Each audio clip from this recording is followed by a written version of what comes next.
नमस्कार दोस्तों PCS academy में मैं आप सभी लोगों का स्वागत करता हूं। और दोस्तों आज के डेट में हम लोग यूपी पीसीएस मेंस की जो आंसर राइटिंग चल रही थी, डेली आंसर राइटिंग, तो उसी सीरीज़ में आज हम लोग 72 नंबर पार्ट को देखेंगे, 72 नंबर पार्ट को देखेंगे, 72वां पार्ट है। और इसमें दोस्तों हम लोग प्रत्येक दिन दो प्रश्नों को देखते हैं यूपी पीसीएस मेंस 2020 और 19 के लिए। बीओ वाला एग्ज़ाम ध्यान रखिएगा, बीओ वाले में रिटन है आपका जीएस का फर्स्ट पेपर, तो उसके लिए भी ये बहुत ही ज़्यादा अति महत्वपूर्ण है। तो सभी लोग अच्छे से तैयारी करिए, अच्छे से जो उत्तर लेखन क्षमता है उसका विकास करिए। बीओ का मेंस का बैच भी स्टार्ट हो गया है और 2019-20 का मेंस का बैच भी चल रहा है। ठीक है, चलिए ज़्यादा देर न करते हुए आज का जो प्रश्न है, प्रश्न को देखते हैं।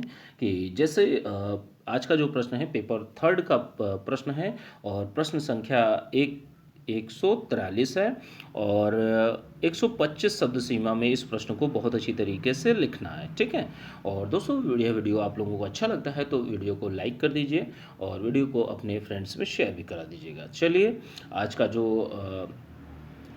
प्रश्न है उसको देखते हैं। तो देखिए जो प्रश्न है, प्रश्न को लिखने से पहले जैसे ग्रामर की गलतियां जो होती हैं वो आपसे नहीं होनी चाहिए, ग्रामेटिकल मिस्टेक नहीं होनी चाहिए। ठीक है, जो आपकी इंट्रोडक्शन पार्ट होता है, बॉडी पार्ट होता है, कंक्लूजन पार्ट होता है, तो इन तीनों में एक एक कोटेशन, कविता, श्लोक, मूवी के गीत, बोल, ये सारी चीज़ें भी ऐड कर सकते हैं और अपने उत्तर को बेहतर बना सकते हैं। सारी चीज़ें हैं, ठीक है। और इसके साथ में आप तथ्यों का समावेश जरूर करिए। जैसे आप जो फैक्ट रखते हैं, जो डेटा है, डायग्राम है, इन सारी चीज़ों का भी प्रयोग करिए। इसके साथ में अगर आपकी हैंडराइटिंग अगर अच्छी है तो आपको अच्छे मार्क्स मिलने की संभावनाएं बढ़ जाती हैं। इसके साथ में और क्या चीज़ें हैं कि जैसे प्रश्न में एक लयबद्धता होनी चाहिए, जो अच्छे शब्द हैं उनको आप अंडरलाइन करने का प्रयास करिए। तो ये सारी चीज़ें, सावधानियों को ध्यान में रखते हुए आपको प्रश्न लिखना है। जैसे अब मान लीजिए आप एग्ज़ाम हॉल में जाते हैं, एग्ज़ाम हॉल में जाने के बाद यही प्रश्न आता है, सेवा योजना गरीबी निवारण कार्यक्रमों के मुख्य उद्देश्यों को इंगित करते हुए भारत सरकार द्वारा किए गए प्रयत्नों की विवेचना कीजिए।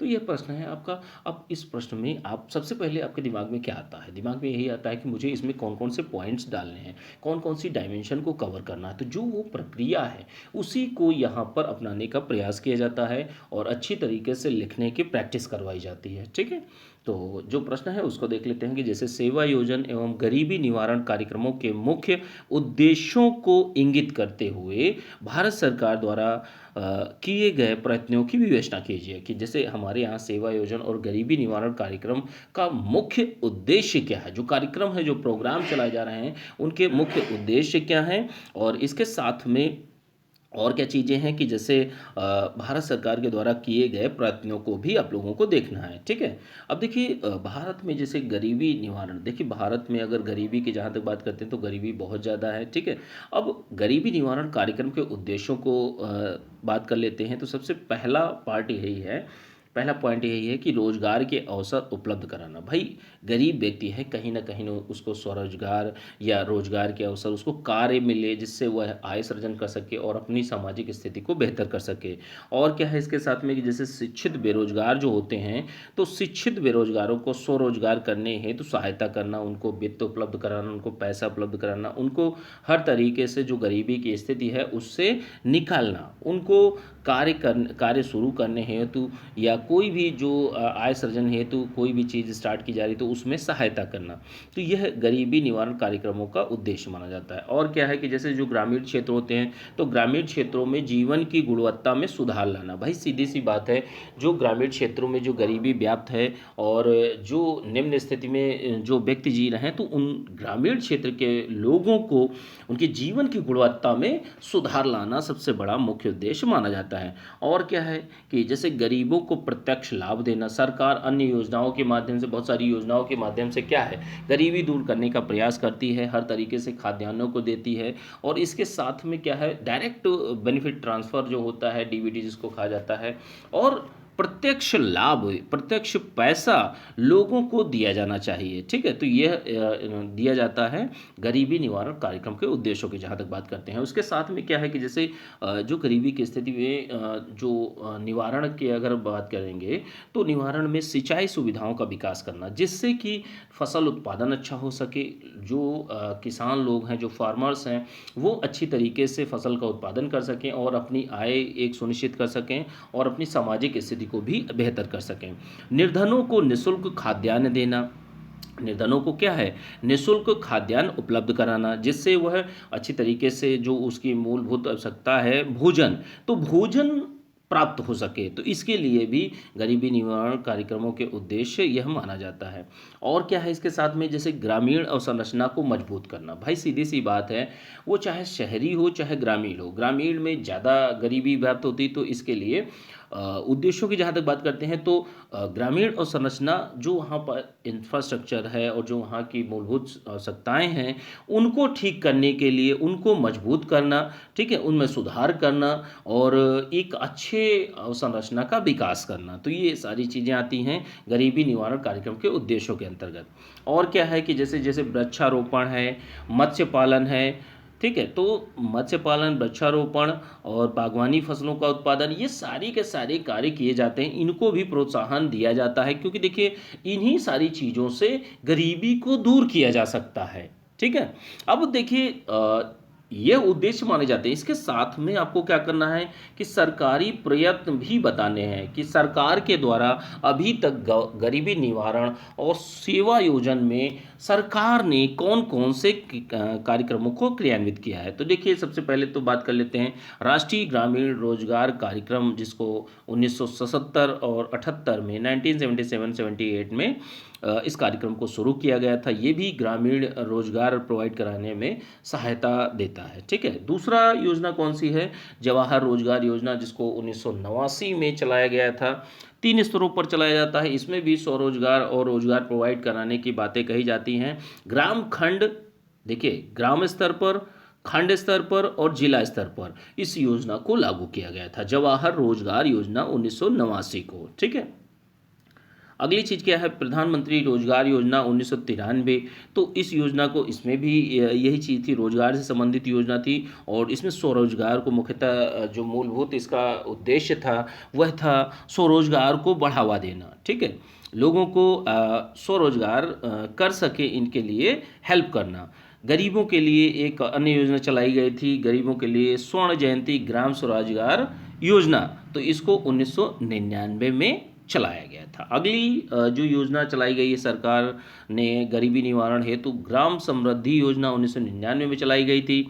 अन्नपूर्णा योजना आपकी 2000 में चलाई गई है और राष्ट्रीय ग्रामीण रोजगार गारंटी योजना 2004 में, जिसको बाद में बदलकर मनरेगा भी कहा गया और बाद में इसका नाम मनरेगा पड़ गया।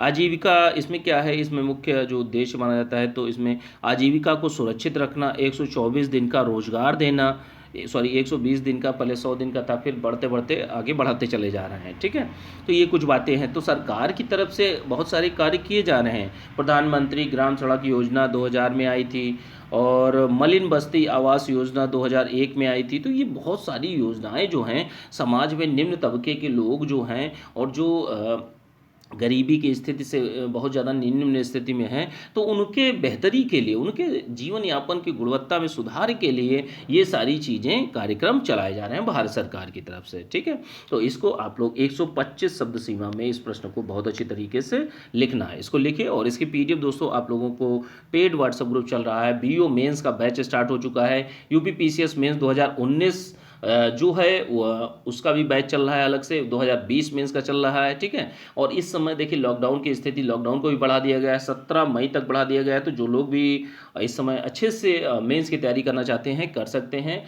यह सारी की सारी चीज़ें आपके ऊपर निर्भर करती हैं, आपकी इच्छा हो तभी आप ज्वाइन करिए। तब अगर आपको लगता हो मेंस की परीक्षा इंपॉर्टेंट है तभी आप ज्वाइन करिए। ठीक है, तो पेड व्हाट्सएप ग्रुप चल रहा है BO मेंस और UP PCS में 2019 और 20 के लिए। ठीक है, तो इसको आप लोग मेरा नंबर 9140085178 पर मैसेज कर सकते हैं या तो डिस्क्रिप्शन बॉक्स में डिटेल को चेक कर सकते हैं। ठीक है, चलिए देर न करते हुए आज का जो दूसरा प्रश्न है उसको देखते हैं। करंट अफेयर का प्रश्न है। ये भी प्रश्न जो है 125 शब्द सीमा में प्रश्न को लिखना है। प्रश्न संख्या कौन सी है? प्रश्न संख्या है आपकी 144।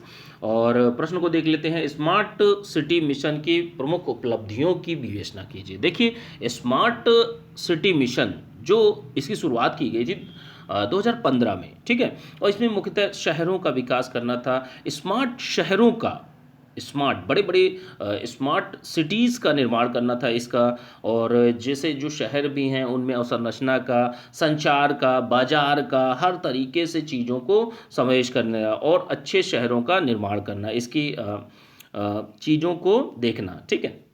उसके बाद क्या है कि जैसे वर्तमान में अगर हम लोग देखेंगे तो स्मार्ट सिटी मिशन जो है पूर्णतः 182% की वृद्धि हुई है, मतलब इसको पूर्ण करने में, ठीक है, कि जो पूरा कार्य हुआ है लगभग 182% की वृद्धि हुई है।